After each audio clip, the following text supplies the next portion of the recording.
There we go. Okay. All right. So let's see.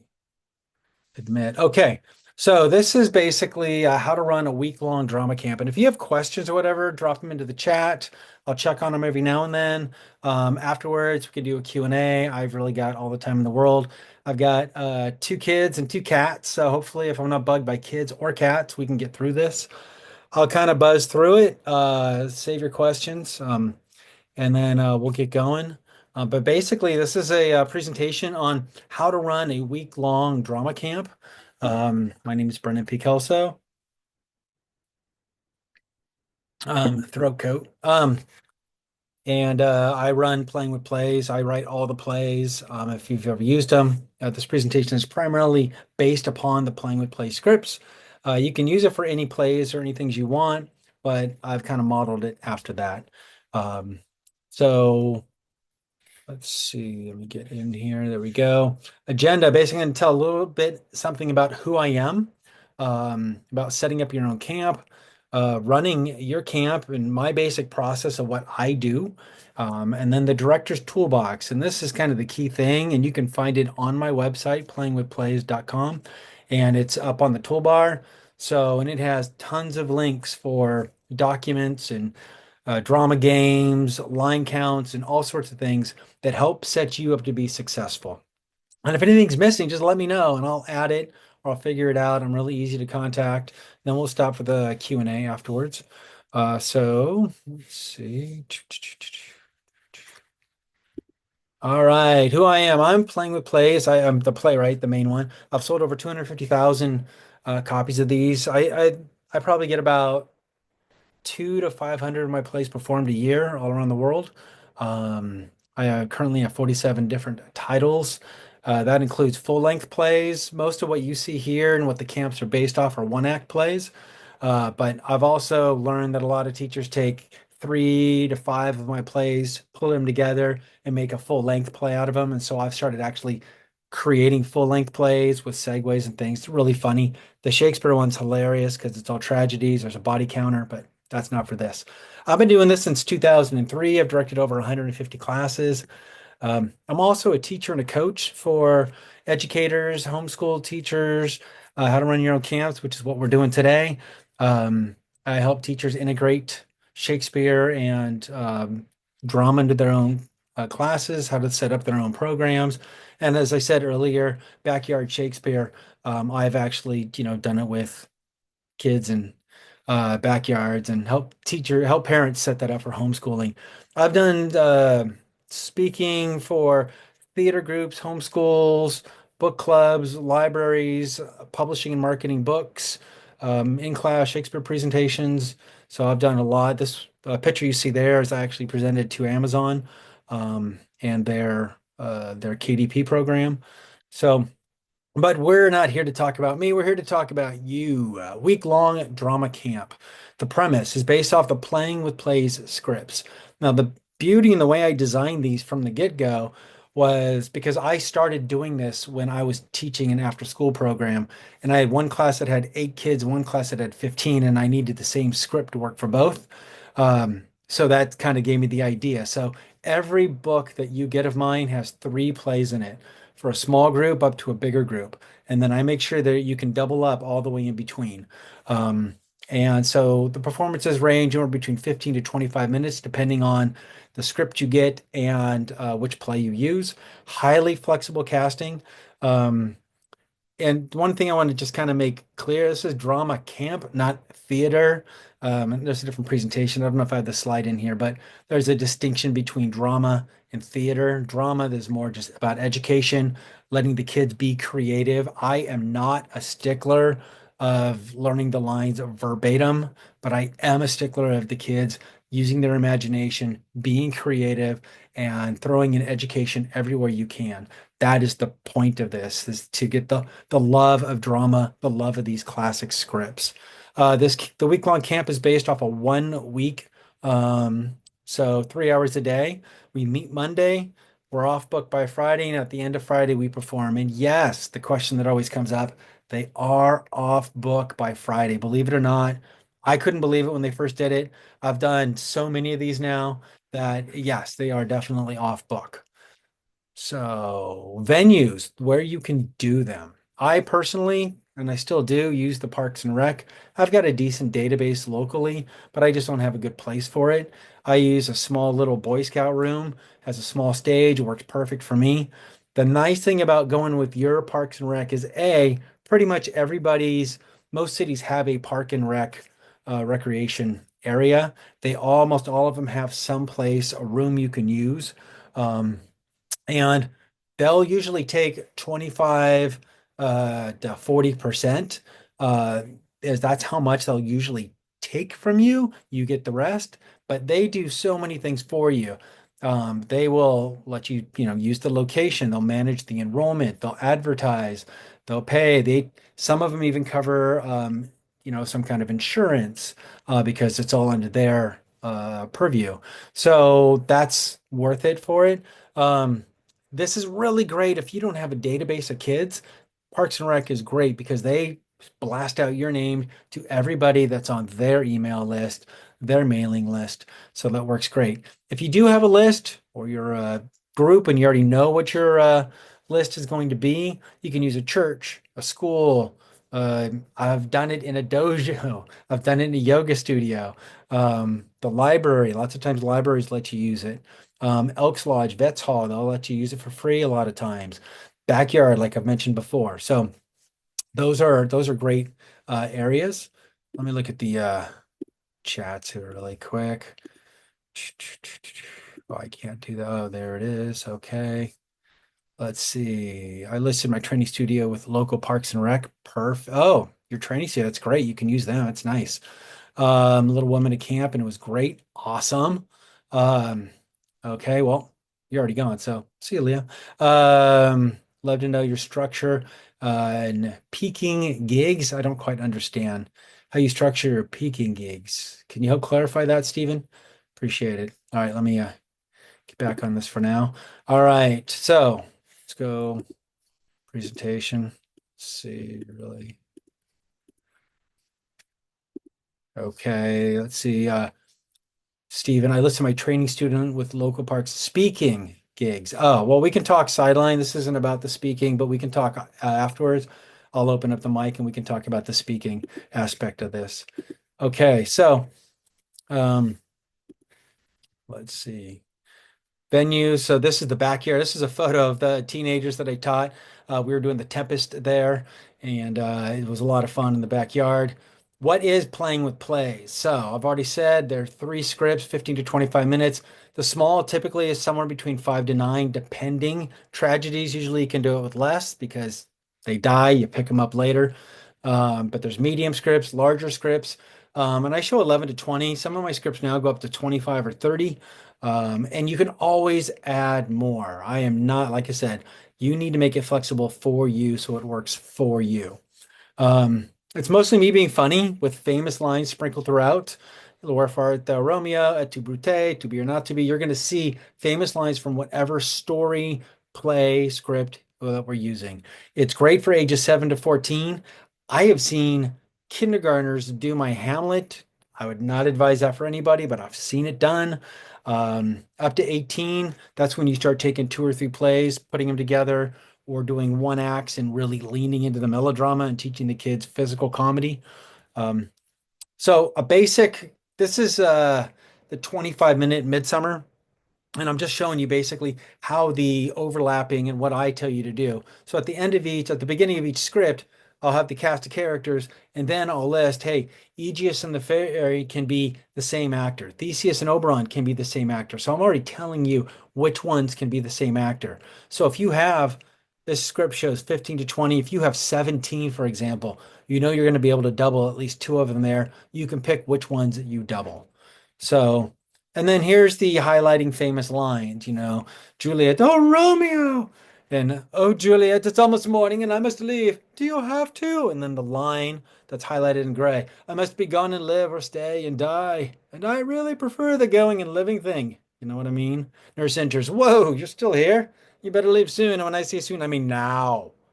So kids love the melodrama of it, the fun parts of it. So All right, plays. I have 43 titles. I have 17 Shakespeare's. Just got done with Comedy of Errors, which is hilarious. And I've got 26 classics. And in those classics, I have four Greeks. I'm actually working on a fifth right now, Jason and the Argonauts. So, and Odysseus is hilarious, and Antigone. Oh, they're all fun. I love Greeks. Anyway, I just released Peter Pan. I'm actually releasing Anne of Green Gables soon. And in the works, like I already just told you, Jason and the Argonauts. And what's the last one? Oh, Robin Hood. Yeah. Yeah, that's coming soon. So pretty stoked about those. Now, for your camp, what to charge? Hold on one second. Made that way too hot. Okay. First of all, everybody's area is different. If you're in the San Francisco Bay Area, New York City, you're going to charge more than if you're in the rural part of the town that I live. So, what I would advise is look at other camps, similar times, what they're charging, and then what's your time worth, and then what kind of reputation you have. Those all kind of weigh into it. If uh if other camps are charging $300 or $400 for the same amount of time, you can easily get up into there. Um, you got to know your demographics. So research other camps that are happening during the weeks of summer. They're all over and they're coming out now. So you kind of have to be on the ahead of the game on this one. Um, Customer demographics, know, just like I said, know what it is. For me in my area, it's $250. I collect it online, well, Parks and Rec does. And on the first day, I actually collect a materials fee, $20. And most people will just give me cash. That covers script costs, some costumes, licensing, and whatnot. But some basic math, if you're going to do this as a side hustle or a business of your own, these are the basic numbers you see here. So if you ran five camps, 10,000, I'm running 15 kids per camp. I'm running four camps this summer, so the math actually works out to be exactly the same. I know teachers that do 20 to 30 kids in their camps. Insane. I cannot manage that. So if you can, you know your strength, good for you. Kudos. Make some cash, but that is not my bailiwick. So go for it. All right. Now, parent management. This is the key. So, and I always say this, when you're dealing with kids, you're selling to the kids, you're also selling to the parents. Parent management is important because you want these kids to come back and sign up again. The parents pay the money to sign up. The parents allow the kids to sign up again. So it's very important you keep them up to breast of what everything you are doing. Send an email 1 to 2 days before. Basically, hey, exciting, this is awesome. These are what your kids are going to do. Here's our basic schedule. When you come in, you're going to sign them in. I care more though that you sign them out because I want to make sure they have a parental unit they're going with. Um, Confirm all their contact information when they sign in, and always get their emails. And you get their emails for two reasons. One, you can mail them for future camps, and two, it's a great way to communicate with them ahead of time. You're also going to be sending in a media release waiver. That's the bottom one. Um, Let them know immediately on the first day the performance time is X. I have had more than once somebody come up, oh, we're going to be up in the Bay Area, or oh, shoot, darn, I didn't realize. If you know that at the beginning, then you can manage the kid differently through the camp. And then what you expect, I expect them to bring a snack, the material fee, rehearse at home, memorize lines, costumes if they want to. Some kids want to wear their own stuff. Some of you have like closets full of costumes, and there's everything in between. So work with whatever you can. Sometimes it's great, especially like homeschool groups, they get to learn how their own costume management, and that's fine. But you do what works for you for that. Media, this is the media release form. This is my generic one. It is in the director's toolbox. You'll hear that director's toolbox again and again and again. It is in there. You can take it, delete the playing with plays, put in your information, and then they sign it. And this allows you to do social media posts, anything with the photos that you want to do. Most parents are pretty cool about it. Sorry about that. All right, let's see here. There's some questions in the chat. Let me just take a peek. I love that. Shakespeare accessible to kids would typically be intimidated. Yes. You did Comedy of Errors last summer? Awesome. Which Robin Hood? It's the Howard Pyle one, but we're going to be kind of using artistic license on that one. Um, Okay, Director's Toolbox has, and this is again, you go to my website, you'll see the Director's Toolbox up in the top, takes you right to it. Media release form is there. There's a link to it. It'll have my basic camp schedule, which I will show you in just a moment. It has warm-up games, drama games, cast sizes for each play. There's a link that shows each play I do, and what the actual cast size, so you know how to pick the appropriate plays. Audition sheets, character line counts, and this one is critical. I tell you how many lines each character has. So if you're going to double up, you make sure you don't give the kid the biggest line with the biggest part and you double up their lines. You can start balancing things a lot easier. The character line counts are awesome. There's coloring sheets. If you got younger groups, there's coloring sheets for some of the different plays in there. Fun. There's a link to this presentation. Look at that. And there's more. There's so much more in there. Okay, let's see. There, see it circled in the top? Director's Toolbox. That's where it is. All right, and this is kind of what it looks like. You're going to see the links in here. And it just has it. I'm adding stuff to this all the time whenever somebody brings something up. So it's going to look slightly different than this, but basically it looks just like this. All right, now day one of your camp. Okay, so day one. See, this is Caesar behind us. Um, do a name game. So day one is always an interesting one, and it's always interesting because you haven't handed out parts. We haven't done auditions yet, and day two through five are simple because you're like rehearse, rehearse, rehearse. Super easy. But day one is always a little more challenging. Start off with a name game. You want to get to know them. Do warm-ups. You should always do warm-ups with your kids. Um, I sometimes do a quick telling, like a 5 minute rendition of the story, just to have fun with it. I'm trying to set the kids up to know that this is about fun. This is about excitement. This is about putting it out there and making mistakes, and mistakes are okay. Read through, and when I do a read through, I literally pass out the book, and I personally like physical scripts, especially with camps, because it's a great keepsake, and you do cast signings in the back.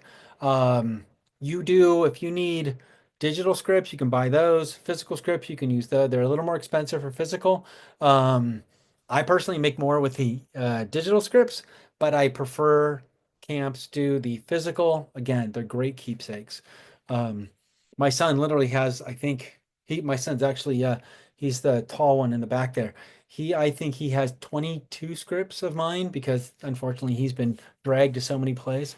Um, well, I do read through random parts. So anyway, I hand out the scripts and then I literally, the first person, they're that person. The second person on the cast list, that's that person. I don't care if it's boy, girl, girl, boy, it doesn't matter. I just hand them out.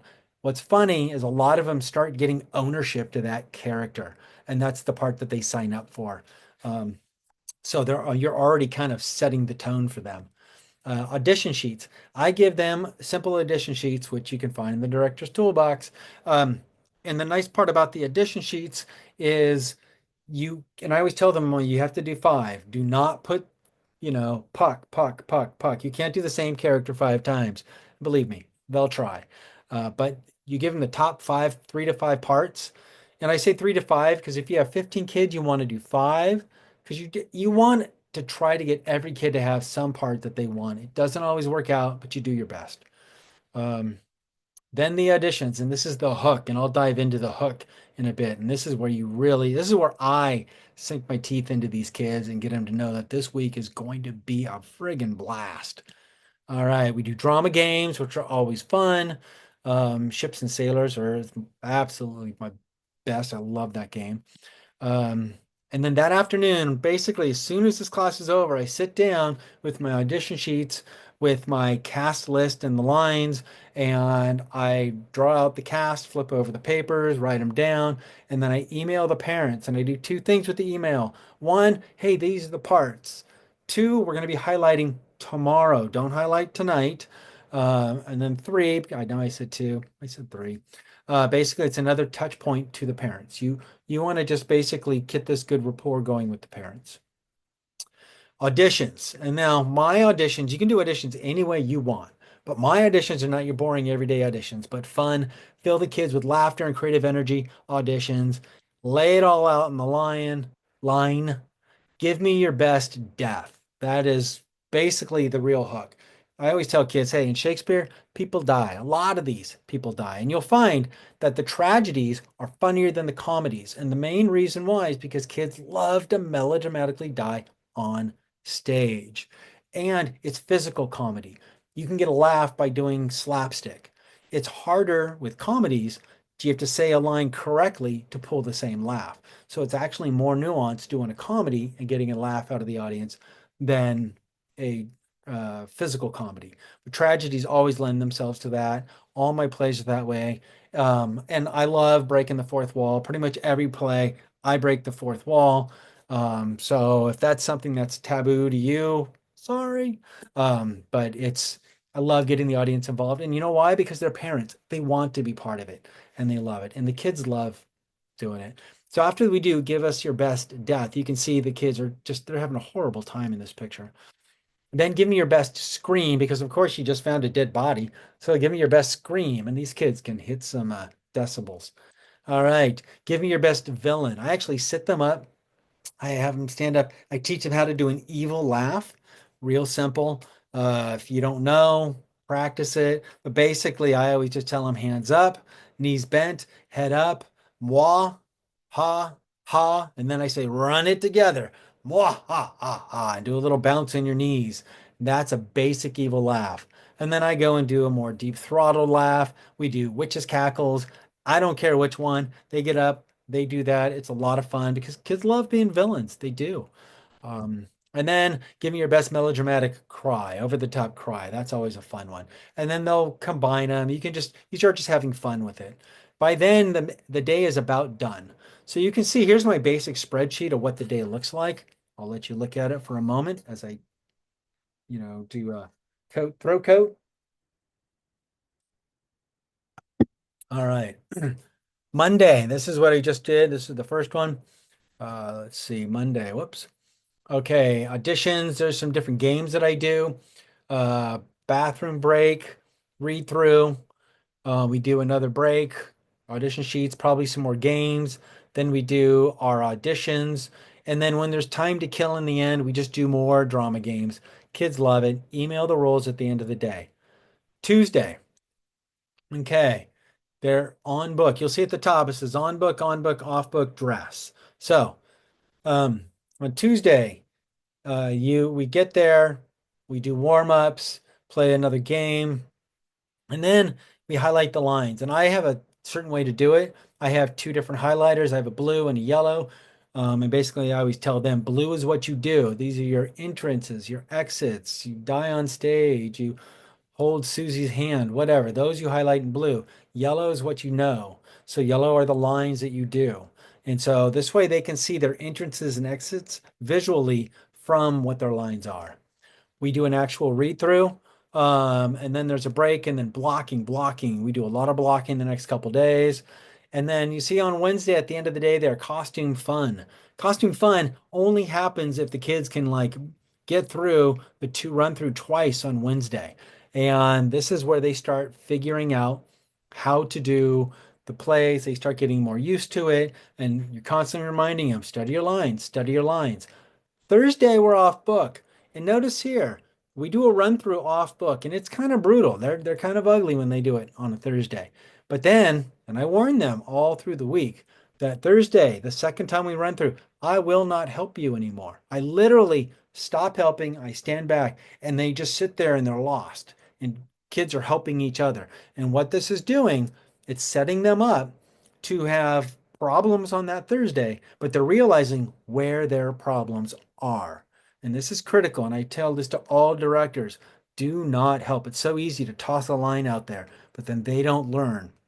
And so they have to learn how to save each other. Okay. And then by Friday, they have it dialed in. You've done a run through, you're still not helping them. giving them basic coaching, but maybe giving them some notes afterwards, but you're not helping them. Then we do a photo shoot, and they love this. So we do a lot of staged photos up on stage because they're in dress. And stage photos can always be better because lots of times in performance, those staged photos never happen. And the parents love the photos. So I do a photo shoot. I send out all the photos to the parents. Um, and and it's important for the parents. Again, another touch point to the parents. It lets them know that you are here for them. Um, okay. And then at the end, we do a performance. You can do the performance a half an hour before your time's up. Sometimes I've done it that way. Sometimes I've done it like at 12 when the class is over. Um, and then we do it at the end.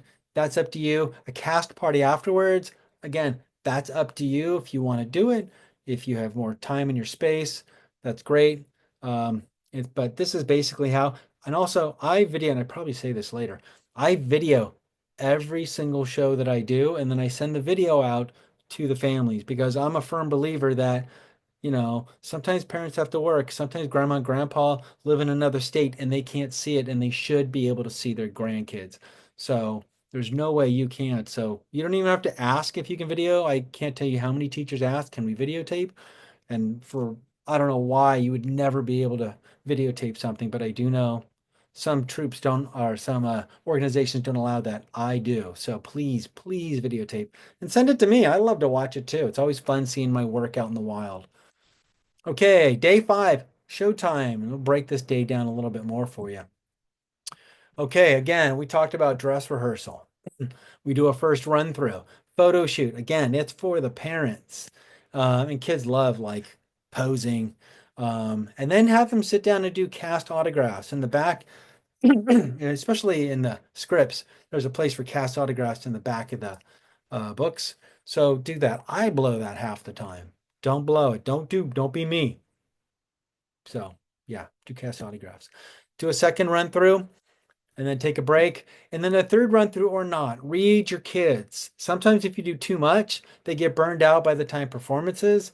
Sometimes they need it. Sometimes you have time to kill. Sometimes you're like, I'm up against the clock. We're not doing it. So it varies. Judge your kids, but the most important thing is have fun. That's the key thing.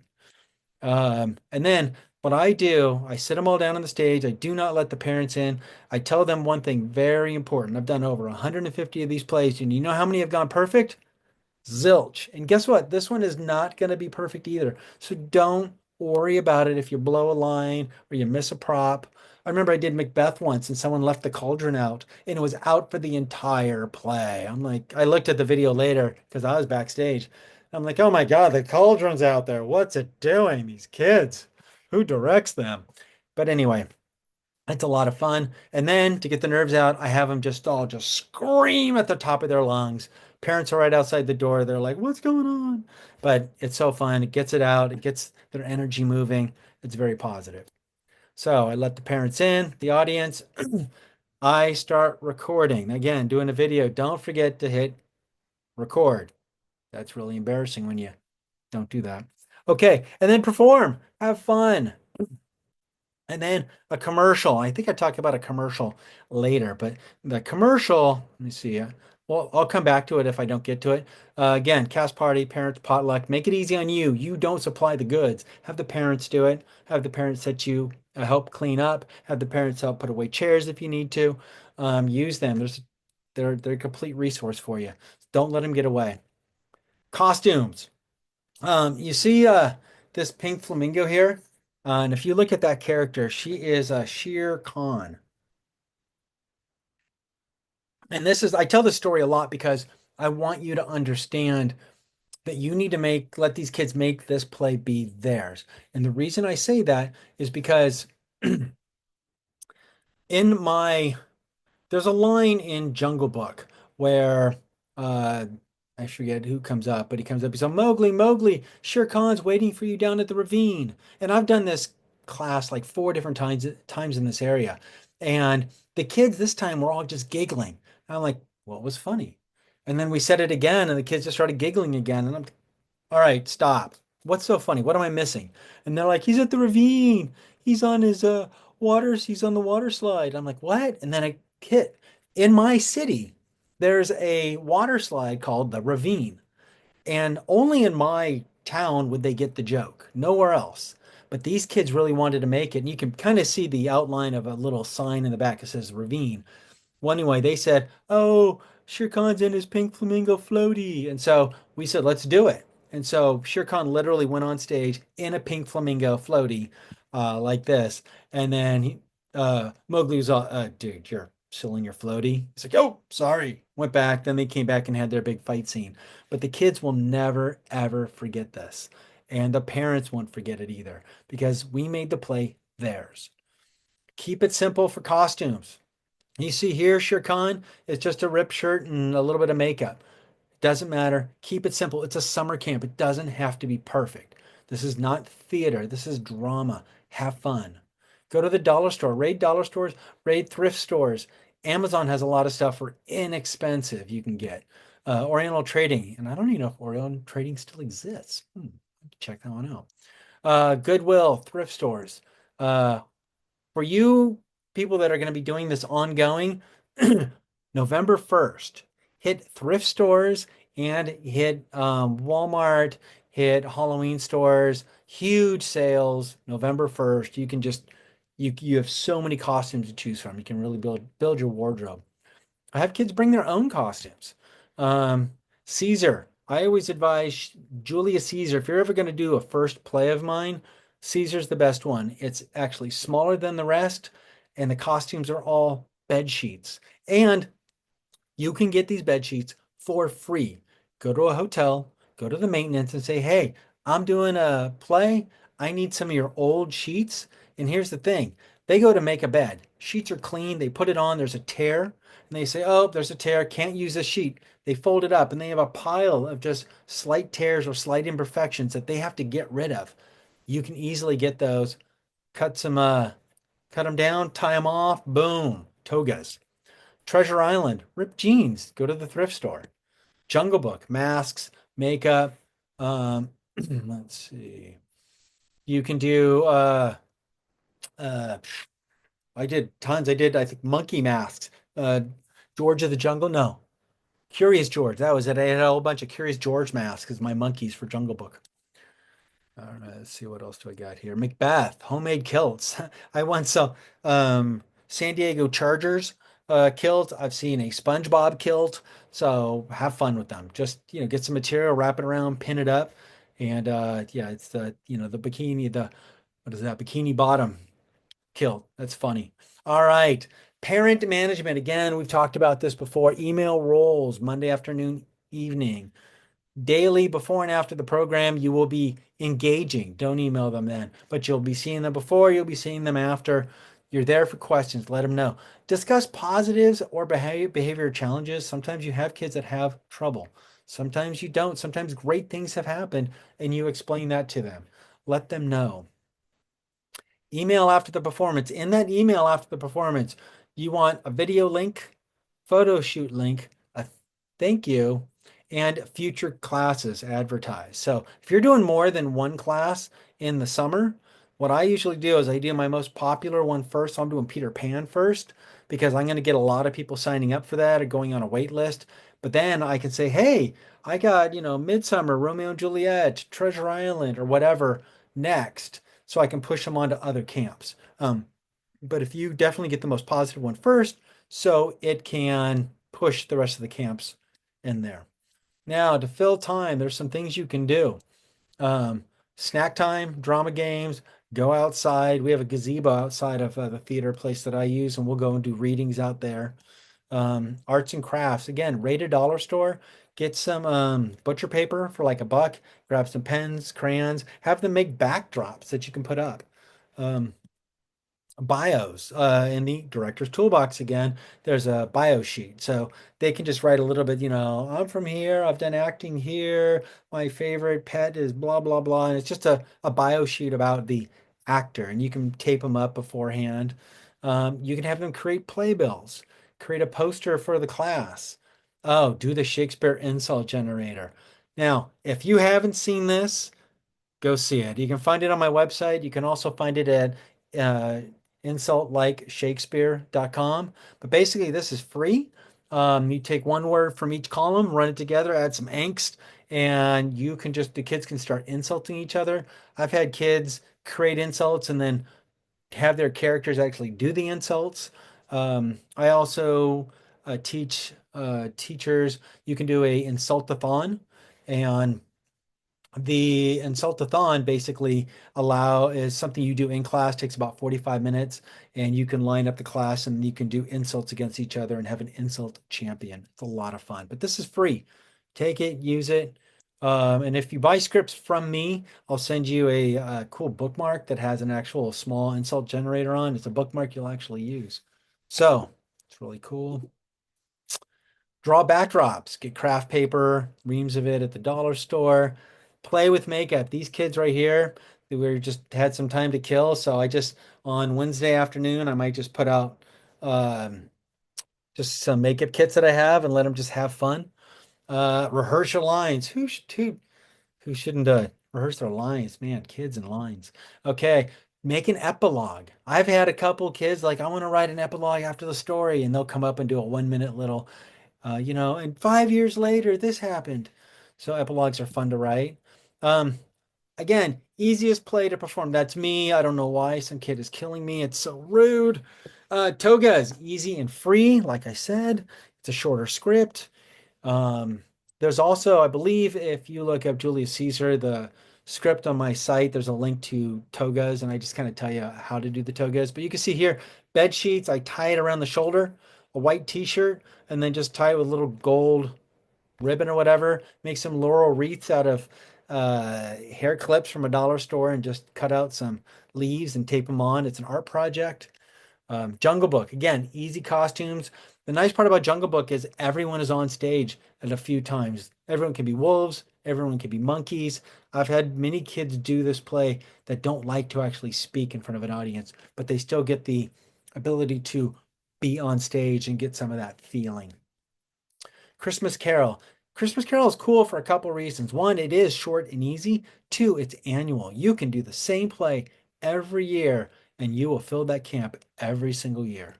Midsummer and Macbeth. Midsummer is a great ensemble piece. So most people have about the same amount of lines. Puck probably has more than the rest. Bottom probably does too.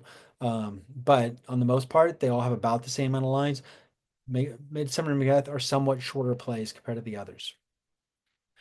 What works for me? Hands off. Again, last 2 to 3 rehearsals, I stop helping. I stop guiding. I just watch.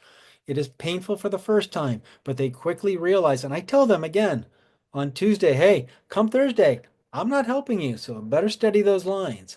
And they quickly learn how to save each other. It's pretty amazing. It also creates so much less stress when show comes because you're like, no, my kids don't know their lines. Well, I already know, so I know what's going to happen. So it works great. Um, commercials. Commercials are so important, especially in camps, because in camps, sometimes you have big parts, and then you have some parts that are small. But the parents still pay the same amount. So what do? We create commercials. People who have kids who have smaller parts, I say you're part of the commercial. They help write, direct, and rehearse their own little commercial. And then halfway through the show, I literally stop it and a word from our sponsor. And then they come out. There's a photo here. This was Frankenstein.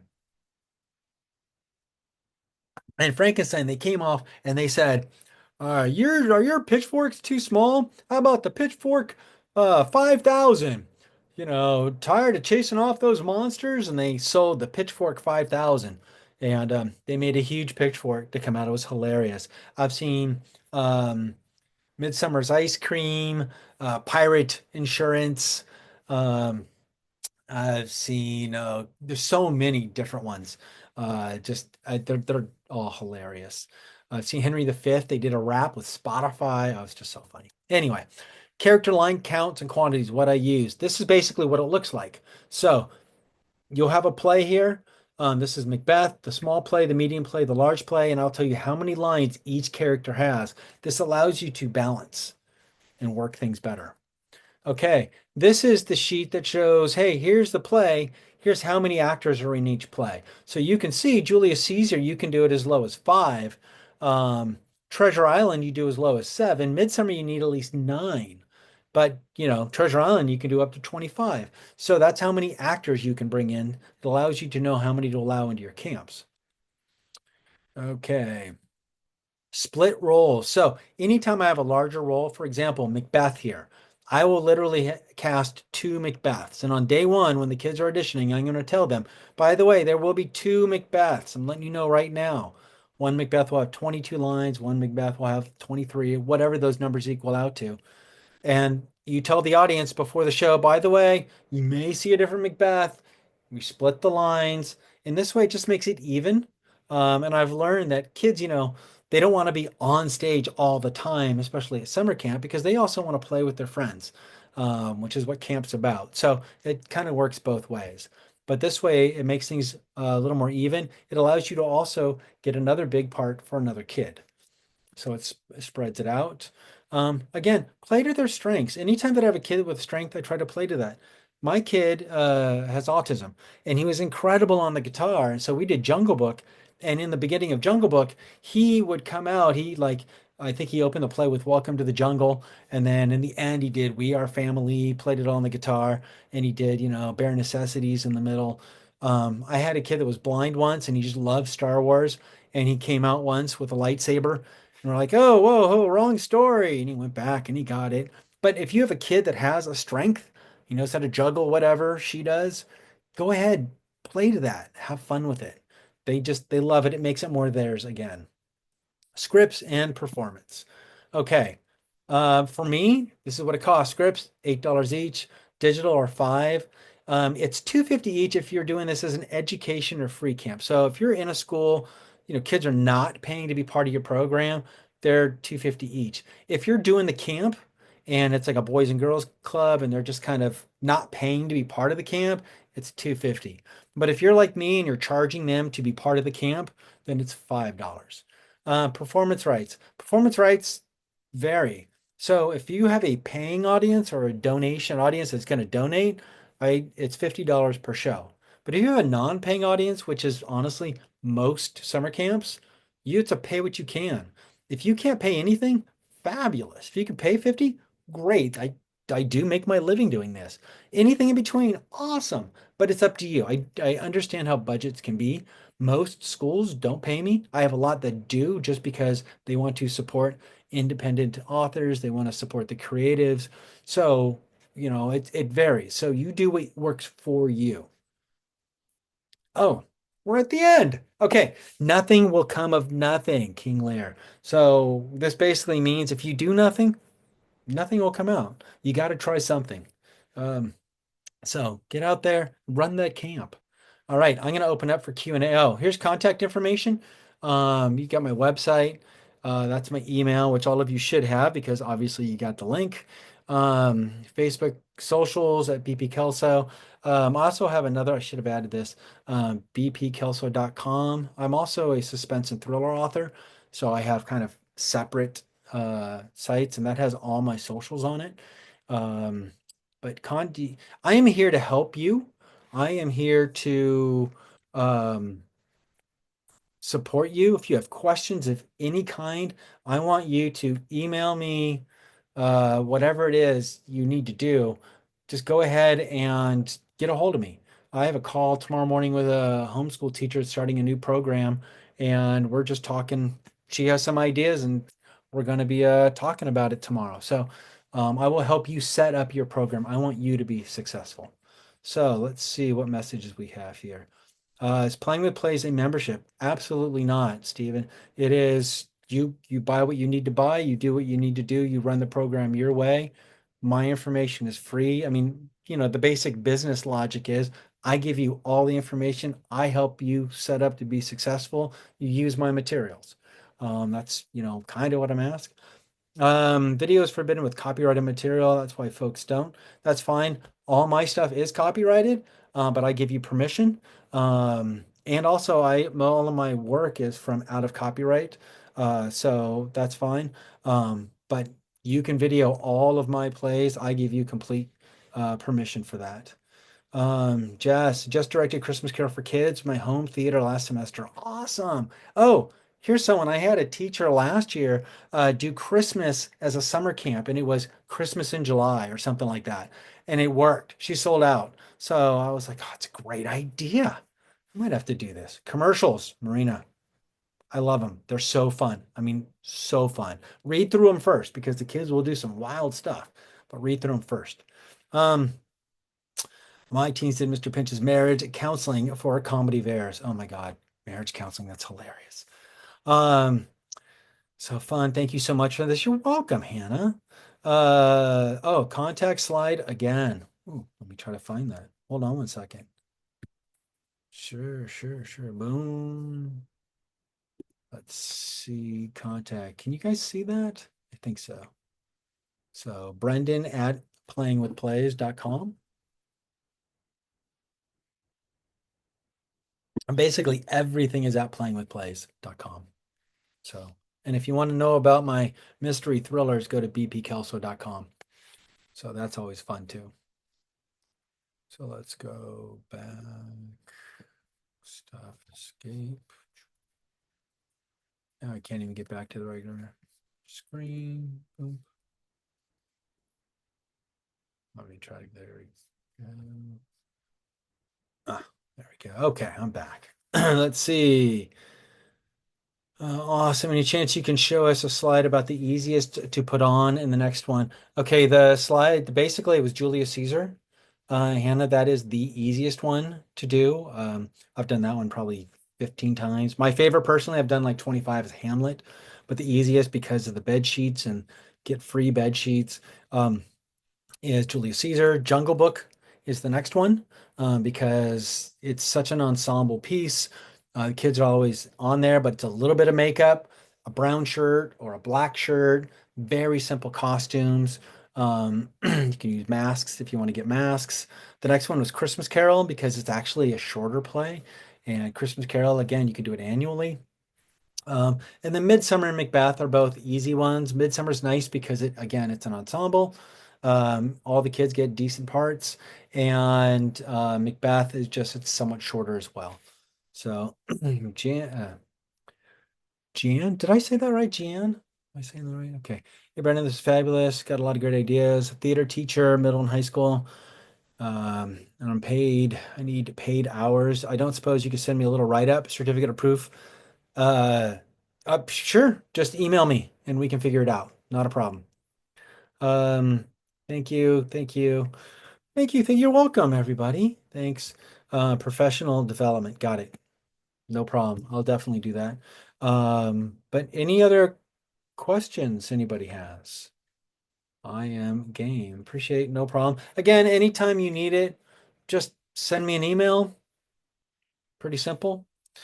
Um, appreciate this a lot. That you're welcome. And I think I got everybody. So, all right. If yes, my son does have autism. Yes. Yes. He's also been in 25 of my plays and he's a little bit of a ham.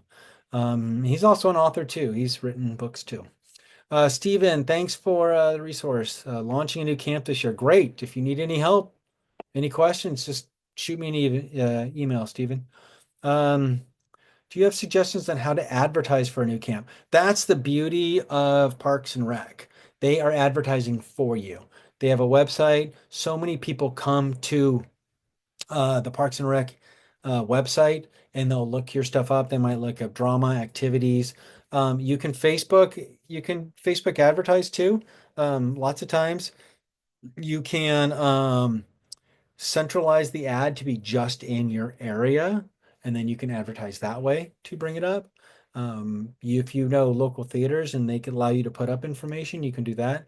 But Parks and Rec helps a ton. That's part of the reason you they take a decent chunk, but they also manage a lot of that piece for you that you don't have to.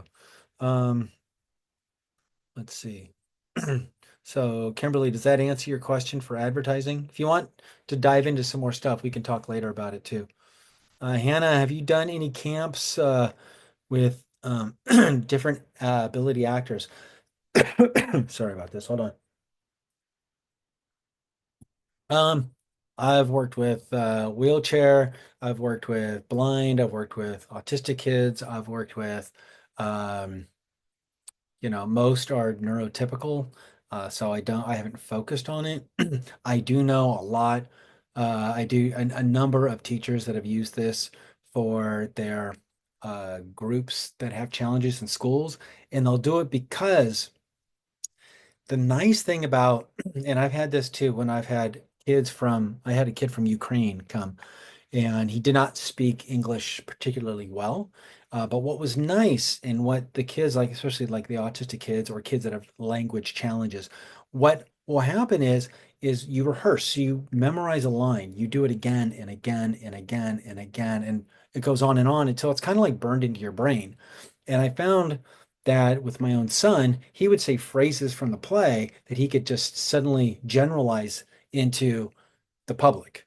The kid from Ukraine who had a very heavy Ukrainian accent, but when he learned the lines, he learned them in like American accent. And so suddenly words and phrases he was saying in school were his accent was going away because he was doing it with his character. It was pretty fascinating because he rehearsed it again and again and again. That is part of the power of drama is that you get to you learn a story. And that's one thing I love about um, the plays that I do. They're all from books that we read and use. And some kids don't read as much as they used to. A lot of kids do. But the nice part is they really learn these stories. I love Frankenstein because Frankenstein is still, it's about judging somebody by what they look like. It's a great educational story. And the nice part is you can study these things. And a lot of people, if they read a book, their favorite book, they might read it four, five, six times. But a play, when you do a play, you read that play 30, 50, 100 times in the course of performing. So you learn that story so intimately. Most people, when they're adults, remember plays from when they were kids because they did it so much. And that is one of the powers of it. You will remember so many things from a performance that you won't get just in a classroom or reading a book. So that is if you want to really teach about Rome, teach Julius Caesar. Use it, spin off different parts of Rome in your education process, but as they study it, they really get to know it. So I'm going to go on a soapbox here. I'll stop. Uh, thanks for this. I'll be starting this camp this year with Midsummer. Awesome, Justin. Yeah, let me know if you need help. Thank you. Thank you for sharing your time and ideas with us. Super grateful. You got it, Stacy. Thank you so much for sharing all your expertise. Helped spur lots of new ideas. New ideas are great ideas. That's awesome. And if you think of any good ones, I mean, the commercial was not my idea. I got it from another parent. The epilogue was another homeschool parent that actually did it for The Tempest. It was a homeschool group. So they had babies there, and one of them just brought a baby on, and it was 5 years later. And so that just kind of gave me the idea of the epilogue. So I learn ideas from people everywhere, and I just try to take them and share them. So that's kind of where I am. But that's about it for now. I've got nothing else. I'm empty. So I've directed several of your plays. Thank you, Brittany. With middle schoolers, what is the youngest age you would have at camp? That's a great question. So some of this comes down to what you're comfortable with. I like them to be at least readers, at minimum. I kind of drop it down to the age of 7 for me, because younger than that, they become a little too squirrely for me. I have a difficult time managing. I'm not great at managing kids. Kids are all over the place when I do it. They have a blast, but it is crazy. My wife's a teacher and she's very good at classroom management, and she pulls her hair out watching me.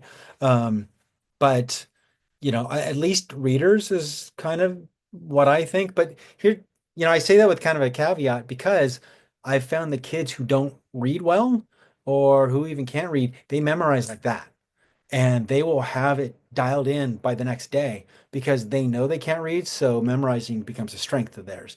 And it's kind of fascinating watching that. And I've seen it numerous times. And your kids, you know the maturity of them. So if you know the kid and you can bring them in, do it. If you don't know the kid, maybe talk to the parent. It's up to you. But for me, my line is about 7.